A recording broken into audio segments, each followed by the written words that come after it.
So, to continue on with how to write a persuasive essay or piece of writing, like your letter, after the thesis, we generally find the definitions and explanations.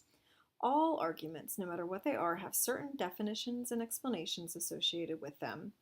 So, for example, if you're arguing about abortion, you would need to define exactly what an embryo or a fetus is. So, you'll need to define your terms and briefly explain them. This occurs at the beginning of your second paragraph so that your audience is on the same page as you from the very beginning. You don't want to make them wait till the end to find out how you're defining your terms. So this is also the place to express the specific focus of your paper. Here's an example. Marco's doing his essay on gun control. But gun control is a huge issue, so he doesn't want to try and talk about every single type of gun in every single situation. So in his second paragraph, Marco explains that he's only going to talk about handguns used for self-defense, so handguns kept in people's homes. He's not going to talk about hunting weapons or military-grade weaponry. That's a good way for him to focus because this topic is so big. But his reader needs to know from the very beginning that he's only talking about this one specific type of gun in one specific situation. So that's a good way to define and explain terms. And he'd also want to go into a little detail about what constitutes a handgun. So he would do that in the same paragraph. After that, you're going to have some background. The background is usually part of that second paragraph where your definitions were as well. So this should be a brief section where you get the reader up to date on the issue so far. You're not going to want to cover the entire history of everything that's happened in your topic. It's just a brief background. So you can talk about when the issue first started to come to light and why, as well as things that have happened with the issue lately. So you might include major court cases that have taken place around your issue or new laws that have been passed in the past couple of years.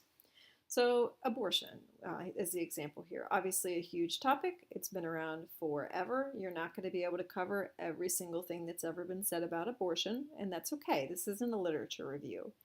This is just a very brief paragraph. So the example is, abortion has been in practice since the time of ancient Egypt, when women would use a small amount of poison to terminate a pregnancy. Many such dangerous methods were used before the case of Roe versus Wade, when abortion was made legal and women were given safer medical options for pregnancy termination. Lately, however, opponents of abortion have lobbied for it to once again be made illegal. So what we did there, we talked about kind of how long the issue's been around so the reader knows, okay, this is not a new topic. We've talked about Roe versus Wade, which is the most recognizable court case about abortion. And then we've talked about stuff that's happening lately.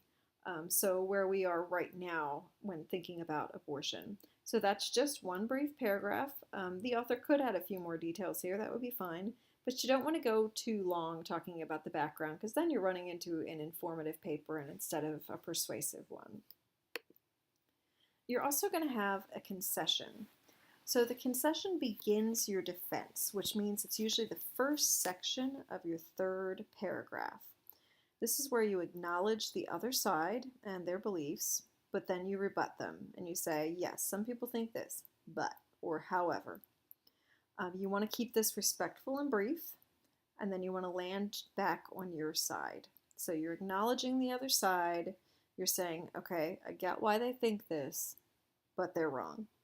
So here's an example. While some people argue that guns are the cause of crime and less crime would occur if there were no guns, evidence shows that criminals will simply find other ways to commit crimes if gun access is restricted.